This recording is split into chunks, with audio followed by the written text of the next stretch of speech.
अस्सलाम वालेकुम dear students, उम्मीद है कि आप सब खैरियत से होंगे। I am your teacher Shahbaz. तो आज हम करेंगे 7th क्लास इंग्लिश का यूनिट नंबर 1। तो उसका नाम क्या है यूनिट नंबर 1 का? द लास्ट सरमन ऑफ रसूलुल्लाह सल्लल्लाहु अलैहि वसल्लम। तो इसका हमने पहले हम कर चुके हैं, जो फर्स्ट वीडियो थी उसमें इस यूनिट की हमने रीडिंग की थी और साथ उसकी उर्दू में ट्रांसलेशन की थी। तो जो सेकंड वीडियो थी, सेकंड वीडियो में हमने प्री रीडिंग क्वेश्चन किए थे। इसी तरह जो क्वेश्चन हैं ये वाले वाइड रीडिंग क्वेश्चन होते हैं, ये वाइड रीडिंग क्वेश्चन किए थे हमने, इसके जो इसी के टॉपिक के अंदर हैं। उसके बाद हमने किए थे पोस्ट रीडिंग क्वेश्चन किए थे और साथ हमने ग्लोसी की थी। ये सेकंड वीडियो थी। तो इसी यूनिट के जो तीसरी वीडियो थर्ड वीडियो में हम क्या करेंगे, इसकी लेसन की एक्सरसाइज वर्क करेंगे। तो एक्सरसाइज का जो पहला सेक्शन है, सेक्शन है क्या है, ओरल कम्युनिकेशन स्किल्स, यानी गुफ्तगू की जो महारतें होती हैं, ज़बानी गुफ्तगू की महारतें जो होती हैं उसे सीखेंगे कि क्या स्किल्स होती हैं। तो उसका हम इस तरह करेंगे, इस तरह को मैं बताऊंगा कि आपको कुछ सीखने के लिए कुछ ना कुछ मिलेगा। इसलिए अगर आप कुछ सीखना चाहते हैं, इंग्लिश में अच्छा नहीं चाहते हैं, तो आपसे रिक्वेस्ट है कि पूरी वीडियो को मुकम्मल तौर पर देखिए, किसी पार्ट को मिस ना कीजिएगा। किसी पार्ट को मिस करें फिर आपको समझ नहीं आएगी। इसलिए थोड़ा सा सब्र कर लें, थोड़ी सारी वीडियो देख लें, इंशाल्लाह आपको फ़ायदा होगा। तो रिटोरिकल इसका क्या है, जो फर्स्ट क्वेश्चन डेफिनेशन है रिटोरिकल क्वेश्चंस। इसके जो प्रोनाउंस कैसे करना है, रिटोरिकल, रेटिकल नहीं पढ़ना बल्कि रिटोरिकल क्वेश्चन पढ़ना है। अब जो रिटोरिकल क्वेश्चन हैं इसको आप पढ़ेंगे, इसको डेफिनेशन पढ़ेंगे और डेफिनेशन इस तरह लिखी हुई है कि ना तो पढ़ने वाले को समझ आती है और ना जो सुनने वाले उसको समझ आती है। तो इसको मैं इस तरीके से एक्सप्लेन करता था, इंशाल्लाह आपको समझ भी आएगी जी। तो रिटोरिकल क्वेश्चन कौन से होते हैं? और रिटोरिकल क्वेश्चन ऐसा क्वेश्चन होता है जिसमें आपको एक क्वेश्चन करते हैं लेकिन आपका उसका आंसर नहीं चाहिए होता है। ऐसा क्वेश्चन जिसका आपको उसका आंसर नहीं चाहिए। आपने कोई क्वेश्चन किया, इस तरह का क्वेश्चन किया, लेकिन आपका जो मकसद है उसका आंसर लेना नहीं होता, बल्कि उसका मकसद क्या होता है, आपने जो अपनी जो बात है, अपने जो पॉइंट है, उसको आपने वाज़े करना होता है दूसरे के ऊपर। जैसे इसकी मिसाल मैं आपको देता हूँ तो आपका जो कंसेप्ट है वो 100% क्लियर हो जाएगा। इसके एग्जाम्पल क्या है, जैसे कोई स्कूल जो स्टूडेंट है वो क्लास में लेट आता है, 10 मिनट लेट आया, 15 मिनट लेट आया, ठीक है। तो जो टीचर है उसको देखता है, गुस्से से कहता है ये कोई आने का वक्त है। टीचर का क्या होता है, क्या ये कोई आने का वक्त है? ये टीचर का क्वेश्चन है। अब जो क्वेश्चन है उसका जो मकसद है वो उसका मकसद क्या है कि स्टूडेंट को एहसास लाना है कि तुम क्लास में लेट आए हो, तुम घर से लेट निकले हो और क्लास में लेट पहुँचे हो, यानी जो तुम्हारे जो क्लास में आने का जो वक्त है वो एक्सेप्टेबल टाइम नहीं है, ठीक है नहीं। तो इसका जो आंसर है वो क्या हो सकता है, जो रिटोरिकल क्वेश्चन होते हैं उनके जो आंसर क्या हो सकते हैं, इसका आंसर सिर्फ यस हो सकता है या नो हो सकता है या फिर सॉरी हो सकता है। जैसे स्टूडेंट लेट आता है क्लास में, तो टीचर कहता है ये कोई आने का वक्त है, ये क्वेश्चन है ना, तो उसका जो आंसर स्टूडेंट क्या दे सकता है, ज़्यादा क्या आंसर दे सकता है, सॉरी सर, ये दे सकता है ना आंसर। तो जो टीचर का मकसद ये नहीं था कि वो उसका आंसर दे, बल्कि उसका मकसद था कि उसको एहसास लाए, उसको बताए, अपनी बात वाज़े करे कि तुम क्लास में लेट आए हो। इस तरह के जो क्वेश्चन होते हैं उन्हें हम कहते हैं रिटोरिकल क्वेश्चन। तो उम्मीद है कि आपको रिटोरिकल क्वेश्चन की कंसेप्ट की समझ आई होगी और हमेशा याद भी रहेगी, कभी भूलेगी भी नहीं। आप देखते हैं इसका एग्जाम्पल उसने दी हुई है, देखिए एग्जाम्पल है, don't you think about anyone other than yourself. तो don't you think about anyone, क्या तुम किसी और के मतलब नहीं सोचते, अदर दैन योर सेल्फ, सवाए आपने, ठीक है ना। जब किसी से बात कर रहे होते हैं तो किसी का जो रवैया जो होता है उसमें क्या होता है, खुदगर्जी होती है, बेहिसी होती है। तो हम क्या कहते हैं, तुम्हें अपने अलावा किसी और का कोई ख्याल नहीं है, ठीक है। ये सब कहते हैं ना, बात जब गुफ्तगू कर रहे होते हैं तब किसी कहते हैं तुम्हें अपने अलावा किसी और का ख्याल नहीं है। तो इसका जो मकसद होता है वो ये नहीं होता कि हमें उससे जवाब लेना है, बस अपना जो हमने अपनी बात वाज़े करनी होती है, अपना पॉइंट वाज़े करना होता है कि तुम एक खुदगर्ज और बेहिस शख्स हो, तुम अपने अलावा किसी और का नहीं सोचते। Don't you think about anyone other than your self, ये इसका मीनिंग है। तो ये वाला रिटोरिकल क्वेश्चन है। उसके बाद सेकंड इसके एग्जाम्पल है, how could any one think dad is fair. तो कोई कैसे सोच सकता है ये ठीक है।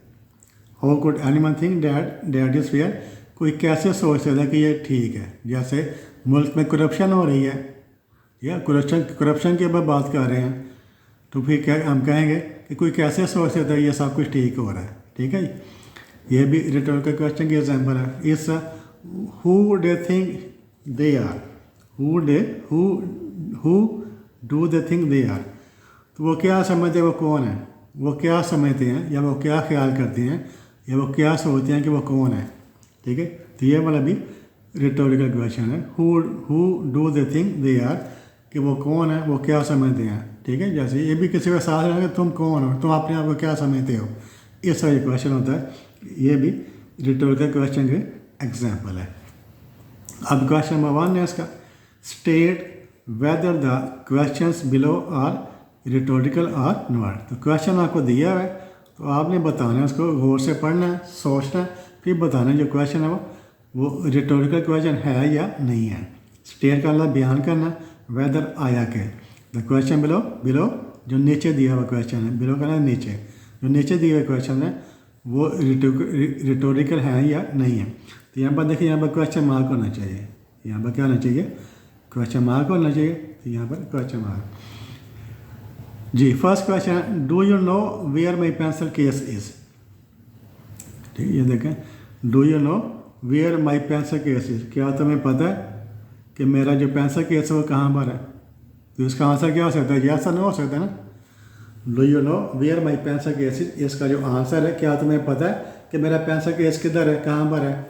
ठीक है, तो जो इसका आंसर है वो क्या हो सकता है, यस और नो। आगे का जिससे आप पूछे वो ये बताए ना, हाँ या नहीं बताएगा। ठीक है, तो ऐसे क्वेश्चन जिसका आंसर यस और नो होता है वो भी रिटोरिकल क्वेश्चन ही होते हैं। तो do you know where my pencil case is, ये वाला भी rhetorical question, yes this is a rhetorical question, tick कर देंगे।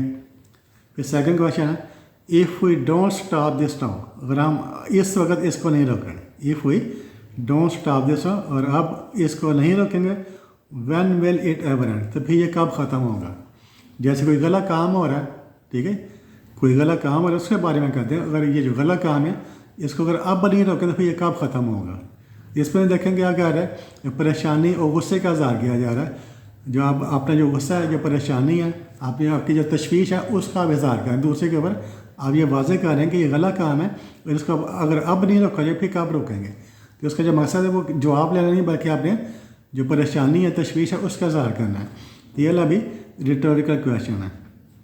नेक्स्ट है, what is wrong with the society today, मुआशरे के साथ क्या ख़राबी है।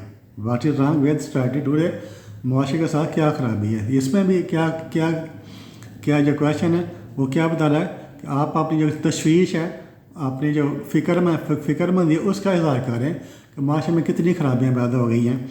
तो इसका मकसद एक आंसर लेना नहीं है, बल्कि इसका मकसद क्या है, अपनी तशवीश का, अपनी फ़िक्र का इज़हार करना है, अपनी परेशानी का इज़हार करना है। तो ये भी रिटोरिकल क्वेश्चन है।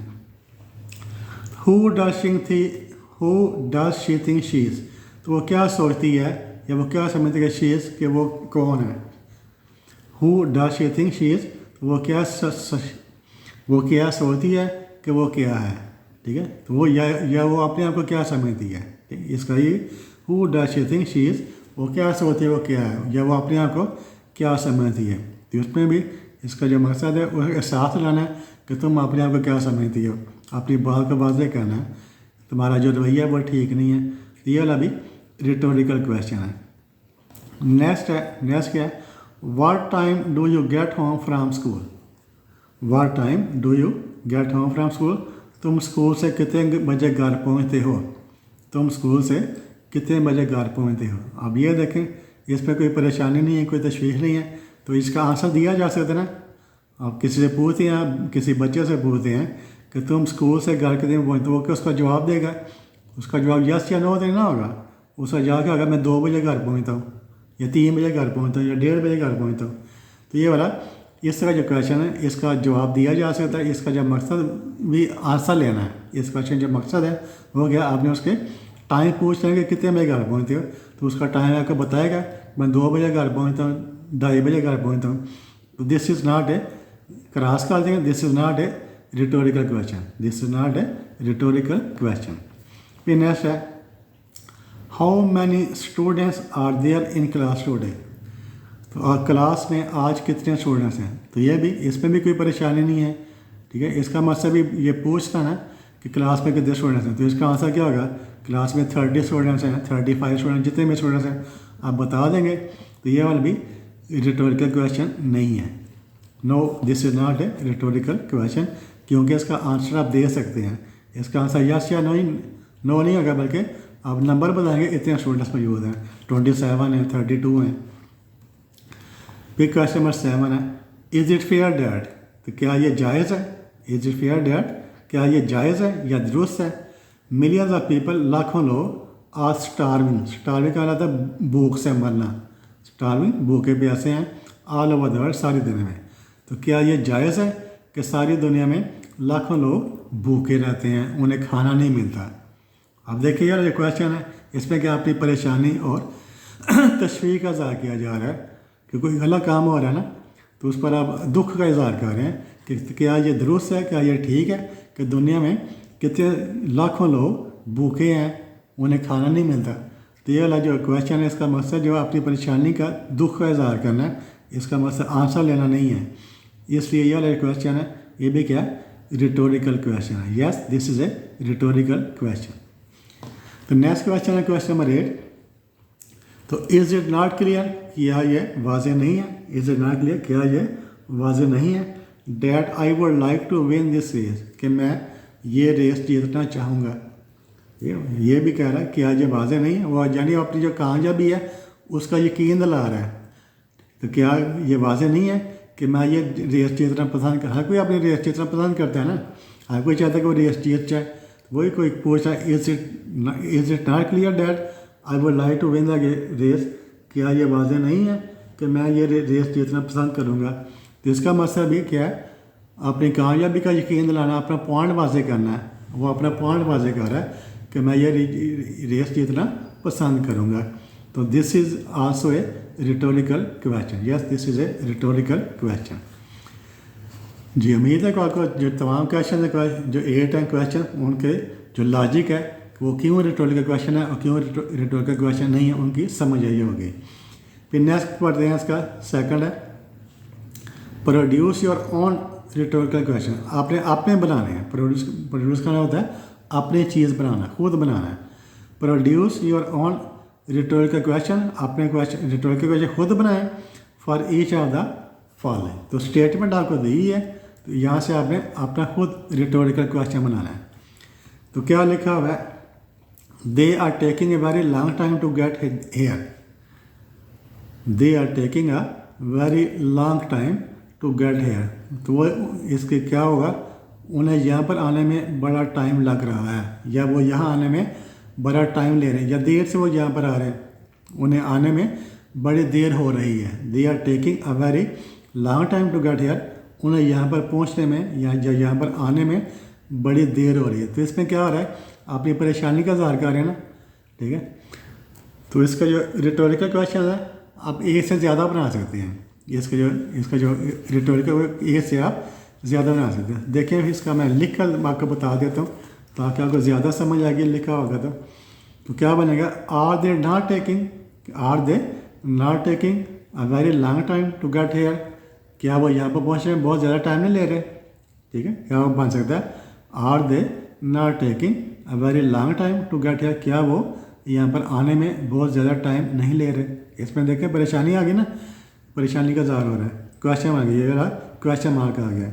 या फिर क्या इसको बना सकते हैं, वाई आर दे टेकिंग, इसको आप यूँ भी बना सकते हैं, मगर आर दे नॉट के बजाय इसको जब ये लगा लें, why are they taking a very long time to get here, कि वो यहाँ पर आने में कितनी देर क्यों, इतना टाइम क्यों लगा रहे हैं, यहाँ पर आने में वो इतना टाइम क्यों लगा रहे हैं। तो इसके साथ भी बना सकते हैं, are they not taking a very long time to get here, या फिर why are they taking a very long time to get here. फिर नेक्स्ट क्या है, we need to end animal cruelty before it is too late. तो हमें किस चीज़ की ज़रूरत है, टू एंड ख़ात्मा करें, ख़त्म करें एनिमल क्रूएल्टी, जानवरों के ऊपर जो जुल्म होता है, जानवरों के ऊपर जो जुल्म होता है, जानवरों को मार देते हैं, जानवरों का शिकार करते हैं बिला वजह, उन्हें मार देते हैं अपने शौक़ की खातिर। तो before it is too late, इससे पहले कि बहुत ज़्यादा देर हो जाए। We need to end animal cruelty, हमें जानवर पर जो मज़ालिम होते हैं उसको ख़त्म करने की ज़रूरत है। Before it is too late, इससे पहले कि बहुत ज़्यादा देर हो जाए। ठीक है, अब इसका हमने क्या करना है, इस सेंटेंस से हमने अपना रिटोरिकल क्वेश्चन बनाना है। ठीक है, तो कैसे बनाएंगे इसका रिटोरिकल क्वेश्चन, कैसे बनाएंगे देखें, लिखकर मैं बता रहा हूँ आपको। तो डोंट वी नीड, ठीक है, अब तो क्वेश्चन पूछना, डोंट ये डू नॉट की शॉर्ट फॉर्म है, डोंट है ये डू नॉट की शॉर्ट फॉर्म है। Don't we need to end animal cruelty before it's too long, it's का it is, don't we need या do not we need to end animal cruelty before it's too long. तो क्या हमें इस चीज़ की ज़रूरत नहीं है। अब देखें क्वेश्चन मार्क बने, सवालिया फ़िक्र बन गया, इंटेरोगेटिव सेंटेंस बन गया। तो डोंट वी नीड से हमने इसको हमें चेंज कर दिया इनटू ए रिटोरिकल क्वेश्चन। तो क्या हमें इस चीज़ की ज़रूरत नहीं है कि जो जानवर का मज़ालिम हो रहा है वो ख़त्म हो जाए इससे पहले कि हम बहुत ज़्यादा देर कर दें। फिर नेक्स्ट है question number 3, we should promote healthy eating in schools. We should promote का तरक्की देना या किसी चीज़ को अजरा करना। We should promote healthy eating in school, हमें स्कूल्स में जो हेल्दी ईटिंग, जो अच्छा खाना है, जो सेहतमंद खाना है, उसको प्रमोट करना चाहिए, उसके ऊपर काम करना चाहिए। स्कूलों में जो अच्छा खाना, जो हेल्दी फूड है, उसके ऊपर जो हेल्दी ईटिंग है उसका हमें प्रमोट करना चाहिए कि कौन सी चीज़ आपके सेहत के लिए अच्छी है, कौन सी चीज़ आपके सेहत के लिए अच्छी नहीं है, इस चीज़ को प्रमोट करना चाहिए। ठीक है, तो इसका जो वो शुड है ना, ये देखिए शुड आ रहा है, वो should promote healthy eating in school. तो इसका जो रिटोरिकल क्वेश्चन है वो क्या बन सकता है, जो शुड है इसे हेल्पिंग वर्ब कहते हैं। जो शुड है वो क्या होता है, हेल्पिंग वर्ब है। हेल्पिंग वर्ब को शुरू में ले आएँ और साथ ही इसके नॉट लगा दें, शुड को शुरू में लें साथ ही इसके नॉट या शुड नॉट। तो फिर ये क्वेश्चन मार्क इंटेरोगेटिव सेंटेंस मान लेगा। ये देखें लिख कर दिखा रहा हूँ आपको। तो शुड नॉट, ये शुड नॉट है, जब इसकी शॉर्ट फॉर्म है इसको क्या बोले, शुडंट। शुड नॉट की जो शॉर्ट फॉर्म है एंड कैसा कॉमा लगा दिया, इसको क्या पढ़ते हैं, शुडंट। शुड नॉट वही प्रमोट, जब शुड शुरू में आ गया ना हेल्पिंग वर्ब, तो फिर ये वाला इंटेरोगेटिव सेंटेंस बन गया। तो should not we promote healthy eating in schools, क्या हमें स्कूलों में हेल्दी ईटिंग को प्रमोट नहीं करना चाहिए। तो ये वाला रिटोरिकल क्वेश्चन बन गया। नेक्स्ट है 4, क्वेश्चन नंबर 4। तो नो वन कुड, यहाँ पर कुड ये वाला भी हेल्पिंग वर्ब है। कुल भी क्या होता है, कुड भी हेल्पिंग वर्ब होता है। जब इसको फिक्र में शुरू में ले आए तो वो इंटेरोगेटिव सेंटेंस में आ जाता है। जब भी किसी सेंटेंस में हेल्पिंग वर्ब मौजूद हो उसको यहाँ से उठाकर शुरू में ले आए तो वो इंटेरोगेटिव सेंटेंस में आ जाता है। तो no one could think that cats are better than dogs. तो कोई भी ये नहीं सोच सकता जो बिल्ली हैं वो कुत्तों से बेहतर हैं, कोई भी ये नहीं सोच सकता। नो वन कुड थिंक, कोई भी ये नहीं सोच सकता that cats are better than dogs. ठीक है, तो इसको हमने बनाना है, क्या बनाना है, हमने यहाँ से हमने बनाना है रिटोरिकल क्वेश्चन बनाना है। क्वेश्चन नंबर कौन सा है, 4। क्वेश्चन नंबर 4 देखिए, इसका रिटोरिकल क्वेश्चन क्या बन सकता है, how could someone think that cats are better than dogs. तो कोई कैसे सोच सकता है, हाउ कुड समवन, कुड का मिश्रण में लिया, साथ हमने हाउ लगा दिया है। हाउ कुड समवन, कोई कैसे सोच सकता है, that, how could someone think, कोई कैसे सोच सकता है that cats are better than dog, कि बिल्लियाँ कुत्तों से बेहतर हैं। तो क्वेश्चन हाउ की वजह से, कोड की वजह से वाला रिटोरिकल क्वेश्चन बन गया। फिर नेक्स्ट क्या है, नेक्स्ट है, अब मैं यहाँ पर ये भी बात बता दूँ कि जो आपका जो इसके बहुत ज़्यादा टीचर जो हेल्पिंग बुक से पढ़ाते हैं, तो हेल्पिंग बुक में अक्सर जो उनके आंसर जो गलत लिखे होते हैं उन्हें खुद उसकी समझ नहीं होती। तो इससे ज़रूरी है कि आप हेल्पिंग बुक देखें, वहाँ पर जो लिखा है उसको भी आप बगैर समझे स्टूडेंट को बगैर समझाए पढ़ा दें। तो बेहतर है कि आप खुद इसको समझें फिर समझ लें। अगर पेरेंट्स देख रहे हैं स्टूडेंट देख रहे हैं वो खुद समझ रहे हैं, अगर पेरेंट्स इस वीडियो को देख रहे हैं तो इसको समझें और हेल्पिंग बुक को बिल्कुल फॉलो नहीं करें, समय कर खुद समझें फिर बच्चों को भी समझें। अगर टीचर देख रहे हैं तो टीचर से भी रिक्वेस्ट है कि वो हेल्पिंग बुक के बजाय जो गला मल्ला लिखा हुआ है उसको फॉलो करने के बजाय आप खुद इसको समझें और बच्चों को भी समझाएं। इससे आपका कंसेप्ट भी क्लियर होगा, जो स्टूडेंट्स हैं उनका भी कंसेप्ट भी क्लियर होगा। ये क्वेश्चन नंबर 5 है, you can not deny. You can not deny करना इनकार करना, किसी हकीकत से इनकार करना, तुम इनकार नहीं कर सकते। किससे? The importance of communication skills, तो तुम कम्युनिकेशन स्किल्स की अहमियत से इनकार नहीं कर सकते। तुम कम्युनिकेशन स्किल्स की इम्पोर्टेंस है, अहमियत से इनकार नहीं कर सकते। तो इसका जो रिटोरिकल क्वेश्चन है वो क्या बनाएंगे? क्वेश्चन नंबर 5 है, इसको भी हाउ से शुरू कर लें, हाउ कैन यू डिनाई। ठीक है, इसका भी आप हाउ से शुरू कर सकते हैं। How can you deny the importance of communication skill, तुम कम्युनिकेशन स्किल्स हैं उनकी अहमियत से कैसे इनकार कर सकते हो?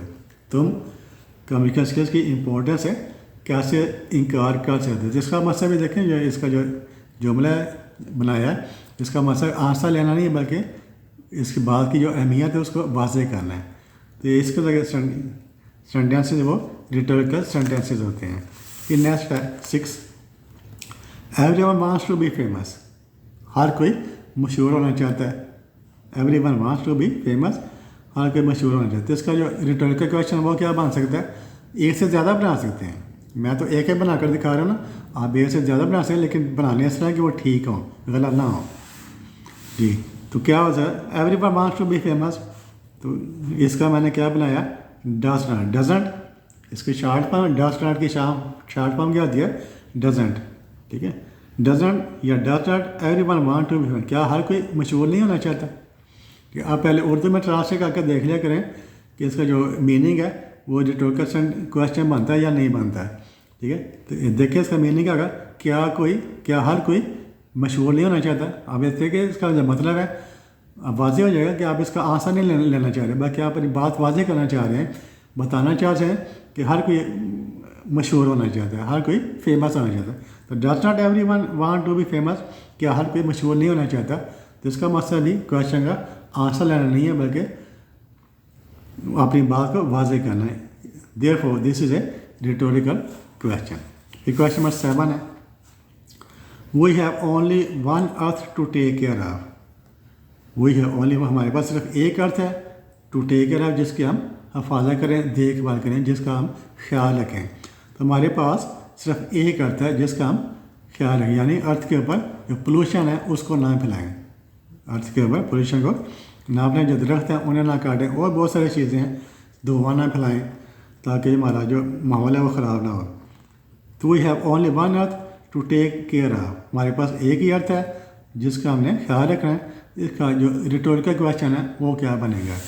देखिए क्वेश्चन नंबर 7, तो don't we have only one earth to take care of, तो क्या हमारे पास सिर्फ एक ही ज़मीन नहीं है? ठीक है, इसका तर्जुमा करके देखें, क्या हमारे पास सिर्फ एक ही ज़मीन है जिसका हम ख्याल रखें? हमारे पास ज़्यादा ज़मीनें तो नहीं है, तो एक ज़मीन को ख़राब कर लें, दूसरी ज़मीन पर जाकर आबाद हो जाएंगे, ऐसा तो मुमकिन नहीं है ना। अब देखिए इस पर, तो क्या हमारे पास सिर्फ एक ही ज़मीन नहीं है जिसका हम ख्याल रखें? तो इसमें भी जो है आपका जो इसका मकसद है वो क्या है? इसका आंसर लेना नहीं है बल्कि अपनी जो बात है, जो ज़मीन की हिफाजत है, देखभाल है, उसको वाज़ेह करना मकसद है। तो therefore this is also a rhetorical question. फिर नेक्स्ट है क्वेश्चन नंबर 8। क्वेश्चन नंबर 8 क्या है? इट इज़ क्लियर डैट, ये बड़ी वाज़ेह है, it is clear that England will win the match. ये बड़ा बहुत वाज़ेह है, साफ दिखाई दे रहा है कि इंग्लैंड मैच जीत जाएगा। It is clear that England will win the match, साफ दिखाई दे रहा है कि इंग्लैंड मैच जीत जाएगा। ठीक है, तो इसका रिटोरिकल क्वेश्चन क्या होगा? इट इज़, यहाँ पर इज़ आ रहा है ना, तो इस पर डज या डू नॉट का या डज नॉट का इस्तेमाल नहीं करेंगे। इज़ भी हेल्पिंग वर्ब है, इज़ भी हेल्पिंग वर्ब है, तो इसमें डू नॉट या डज नॉट का इस्तेमाल नहीं होगा बल्कि इज़ नॉट का इस्तेमाल होगा। इसमें किसका इस्तेमाल करेंगे? Is not. तो इसको शुरू में लेंगे, साथ नॉट लगा दें, इसको सेंटेंस के शुरू में लिख लें, साथ ना इज़ नॉट। इज़ नॉट की शॉर्ट फॉर्म क्या होता है? इज़ंट। इज़ नॉट की शॉर्ट फॉर्म क्या होती है? इज़ंट। तो isn't it not clear, sorry ये नॉट 2 दफ़ा आ गया। Isn't it clear, isn't it not यहाँ पर आगे दोबारा नॉट नहीं लिखेंगे। Isn't it clear that England will win the match, क्या ये वाज़ेह नहीं है? इसका तर्जुमा करके देखें, क्या ये वाज़ेह नहीं है कि इंग्लैंड मैच जीत जाएगा? Isn't it clear that England will win the match, क्या ये वाज़ेह नहीं है कि इंग्लैंड मैच जीत जाएगा? इसमें देखें इसका मसला भी क्या है कि हमने अपनी बात को वाज़ेह करना है कि इंग्लैंड मैच जीत जाएगा। इसका मकसद आंसर लेना नहीं है। तो this is also a rhetorical question. अब नेक्स्ट करते हैं थर्ड पार्ट है इसका। थर्ड पार्ट में क्या है देखें, इसका थर्ड पार्ट है, इसको देखते हैं जी, उसको भी करते हैं अच्छे तरीके से ताकि आपके पल्ले कुछ पड़े, आपको कुछ ना कुछ समझ आए, वीडियो देखने को फ़ायदा हो। अगर आपने अभी तक मेरे चैनल को सब्सक्राइब नहीं किया तो आपसे रिक्वेस्ट है मेरे चैनल को सब्सक्राइब कर दें, वीडियो को लाइक कर दें और साथ साथ अपने दोस्तों के साथ भी इस वीडियो को शेयर करें ताकि वो भी इससे फ़ायदा उठा सकें। जी थर्ड पार्ट क्या है, यूज़ दीज रिटोरिकल क्वेश्चंस। तो आपको रिटोरिकल क्वेश्चन दिए हुए हैं in a speech in your class, then create a similar rhetorical question. इसी तरह का आपने एक और क्वेश्चन बनाना है using the given stem. Example दी हुई है क्या, how can anyone believe that, कोई कैसे बिलीव कर सकता है, कोई कैसे यकीन कर, how can anyone believe, कोई कैसे यकीन कर सकता है डैट प्रोटेक्टिंग आवर एनवायरनमेंट, कि हमारे जो एनवायरनमेंट माहौल है उसको उसकी हिफाजत करना डजंट मैटर, उसकी कोई अहमियत ही नहीं है। कोई कैसे यकीन कर सकता है कि हमारा जो माहौल है उसको बचाना, उसकी हिफाजत करना, उसकी कोई अहमियत ही नहीं है। ठीक है, तो इसको आपने ये उसने दिया हुआ है रिटोरिकल क्वेश्चन है, this is a rhetorical question. आपने इसी तरह का दूसरा बनाना है, how can anyone believe that, आपने इसी से मिलता जुलता खुद अपनी तरफ से दूसरा रिटोरिकल क्वेश्चन बनाना है। तो उसने इसके क्या दिया हुआ है, how can anyone believe that growing plants. देखिए यहाँ पर एनवायरनमेंट है ना, एनवायरनमेंट का तल्लुक कैसे होता है, दरख्तों से, पौधों से होता है। तो पौधे जितने ज़्यादा एनवायरनमेंट उतने ज़्यादा अच्छा होता है। पौधे कम हो गए तो एनवायरनमेंट ख़राब हो जाएगा। तो उसने एनवायरनमेंट को किसके साथ रिप्लेस कर दिया, ग्रोइंग प्लांट्स के साथ रिप्लेस कर दिया है। How can anyone believe that growing plants does not matter. तो सिर्फ सारा सेंटेंस वही है, सिर्फ जो प्रोटेक्टिंग अवर एनवायरनमेंट है उसको से रिप्लेस कर दिया किसके साथ, ग्रोइंग प्लांट के साथ। How can anyone believe that growing plants does not matter. ठीक है, इस देखें क्वेश्चन में 1 है, उसको देखते हैं। तो क्या उसने रिटोरिकल क्वेश्चन दिया हुआ है, डज नॉट एवरीवन बिलीव, क्या हर कोई ये नहीं जानता, यकीन नहीं करता डैट वी विल, इसको चार्ट पर वी विल की चार्ट पर will be asked about our duty to other. तो क्या हर कोई ये नहीं जानता, हर किसी को ये यकीन नहीं है कि हमें अपने ड्यूटीज फ़राइज़ कि हमारे अपने फ़राइज़ के मतलब पूछा जाएगा जब हम यानी मरने के बाद क्या हमें करो अल्लाह के पास जब पेश होंगे तो हमें अपने जो हमारे फ़राइज़ हैं उनके बारे में पूछा जाएगा। क्या हर कोई ये नहीं जानता, क्या हर किसी को ये यकीन नहीं है कि हमें हमारे फ़राइज़ के बारे में पूछा जाएगा। ठीक है, तो इसका जो इससे मिलता जुलता आपने रिटोरिकल क्वेश्चन बनाना है। तो वो कैसे बन सकते हैं, आस्क अबाउट आवर ड्यूटीज़, ये लिखा है आस्क अबाउट आवर ड्यूटीज़। तो जो हमारी एज ए मुस्लिम हमारी क्या ड्यूटीज़ हैं, किसी मुसलमान की क्या ड्यूटी है, क्या फ़राइज़ है कि वो 5 वक्त की नमाज़ पढ़े। उसकी जो ड्यूटी है वो क्या है कि रोज़ाना 5 वक्त की नमाज़ पढ़े। तो जब क़यामत के अल्लाह के पास पेश होंगे अल्लाह ताला पूछेगा नमाज़ें पढ़ी थी या नहीं पढ़ी थी, उसको हम रिप्लेस कर देंगे प्रेयर के साथ। ठीक है, क्या बनेगा, does not everyone believe that we will be asked about our prayers. ठीक है, क्या बनेगा, does not everyone believe that we will be asked about our prayers. इसका जो इससे मिलता जुलता सिमिलर जो रिटोरिकल क्वेश्चन वो क्या होगा, does not everyone believe that we will be asked about our prayers. बस इतना इसका बन गया। ये सेकंड है, तो 9 out of 10 people can not be wrong, यानी 10 में से जो 9 लोग हैं वो गलत नहीं हो सकते। 9 आउट ऑफ 10, 10 में से 9 लोग हैं पीपल कैन नॉट बी, वो गलत कैन दे, क्या वो हो सकते हैं गलत? यानी जो ज़्यादा लोग हैं 10 में से 9 लाख इसका ज़्यादा जो लोग हैं उनकी जो राय है वो गलत नहीं हो सकती। तो 9 out of 10 people can not be wrong, can they, क्या वो हो सकते हैं? तो इसका जब ज़्यादा लोग है ना 9 आउट ऑफ 10, तो इसका ज़्यादा को हम किसके साथ रिप्लेस कर सकते हैं? मेजॉरिटी के साथ। जो 9 आउट ऑफ 10 है इसको हम रिप्लेस कर सकते हैं किसके साथ? मेजॉरिटी के साथ। तो मेजॉरिटी ऑफ पीपल क्या लिख देंगे इसको? जो 9 आउट ऑफ 10 है इसको हम लिख देंगे majority of people. Majority of people can not be wrong, can they, क्या वो गलत हो सकते हैं? तो सिंपल जो अपना जो सेंटेंस है वो क्या बनेगा? Majority of the people can not be wrong, can they, क्या वो हो सकते हैं? जी क्वेश्चन नंबर 3 है। क्वेश्चन नंबर 3 क्या है? Is it not time to raise public awareness? तो क्या ये वक्त नहीं कि हम पब्लिक अवेयरनेस को उठाएं या अवामी शोर पैदा करें? क्या ये वक्त नहीं है कि हम अवामी शोर पैदा करें about human equality? Human equality जो इंसानों के दरमियान मुसावात है कि तमाम इंसान बराबर हैं। Is it not time to raise public awareness about human equality? क्या ये वक्त नहीं है कि हम इस बात का शोर पैदा करें, लोगों में इस बात का शोर पैदा करें किसके मतलब? ह्यूमन इक्वलिटी, इंसानी मुसावात जो होती है, बराबरी के, तमाम इंसान बराबर हैं। तो इससे मिलता जो होता है हमें रिटोरिकल क्वेश्चन बनाना है। तो कैसे? हम देखें ह्यूमन इक्वलिटी है ना, इसका क्या मतलब है कि तमाम लोगों को इंसाफ भी बराबर मिलना चाहिए।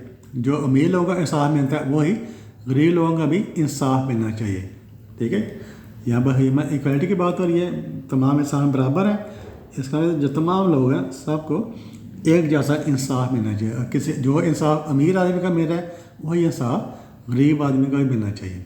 तो क्या बनेगा? सेंटेंस बनेगा तो is it not time to raise public awareness about जो ह्यूमन इक्वालिटी है, इसको किससे रिप्लेस कर देंगे? Justice for everyone. Justice mean इंसाफ, जस्टिस मीन इंसाफ। तो is it not time to raise public awareness about, इसको हम छोड़ देंगे, अबाउट जस्टिस फॉर एवरीवन। तो क्या हमें अवाम में ये शोर पैदा नहीं करना चाहिए? किसका मतलब? कि हर किसी के लिए इंसाफ हर किसी को इंसाफ मिले। तो is it not time to raise public awareness about justice for everyone. ये क्वेश्चन नंबर 4 है। क्वेश्चन नंबर 4 क्या है? How can we continue to let unhealthy food enter our school? तो हम कैसे ये कंटिन्यू कर सकते हैं कि जो अनहेल्दी फूड है वो हमारे स्कूल में आते जाए? How can we continue to let unhealthy food? तो हम कैसे कंटिन्यू करें, जारी रखें, ये सिलसिला जारी रखें, इजाज़त दें, लेट करना इजाज़त देना। हम कैसे इजाज़त दे सकते हैं कि इस चीज़ बात को जारी रखेंगे अनहेल्दी फूड हमारे स्कूल में आती रहे? और यहाँ पर देखें फूड है ना, तो फूड का मतलब है हम फूड को किसके साथ रिप्लेस कर सकते हैं? ड्रिंक्स के साथ। फूड को हम किसके साथ रिप्लेस कर सकते हैं? ड्रिंक के साथ। ड्रिंक भी तो अनहेल्दी हो सकते हैं, जो बच्चे बोतल स्कूलों में बोतलें पीते हैं, पेप्सी पीते हैं, मिरिंडा पीते हैं, स्टिंग पीते हैं, ये सारी की सारी अनहेल्दी चीज़ें हैं, ये नहीं पीनी चाहिए, इनको इस्तेमाल नहीं करना चाहिए, ये सेहत के लिए नुकसानदेह होती हैं। तो क्या करेंगे? इसका जो इससे मिलता जो होता जो रिटोरिकल सेंटेंस है वो क्या होगा? तो बस आप यहाँ पर फूड की बजाय इसको रिप्लेस कर दें ड्रिंक्स के साथ। तो क्या बनेगा? How can we continue to let unhealthy drinks enter our school? तो ए पार्ट है हमने किया। जो नेक्स्ट वीडियो पे हम जो बी है, बी सेक्शन है वो करेंगे, रीडिंग एंड क्रिटिकल थिंकिंग। तो उम्मीद है कि आपको ये वीडियो पसंद आई होगी। जो कुछ मैंने पढ़ाया उसकी आपको समझ भी आई होगी। पढ़ाने का मकसद ये होता है कि जो उसको वीडियो को देख रहा है उसको उसकी उस चीज़ की समझ भी आए। तो thank you for watching this video. अल्लाह हाफिज़।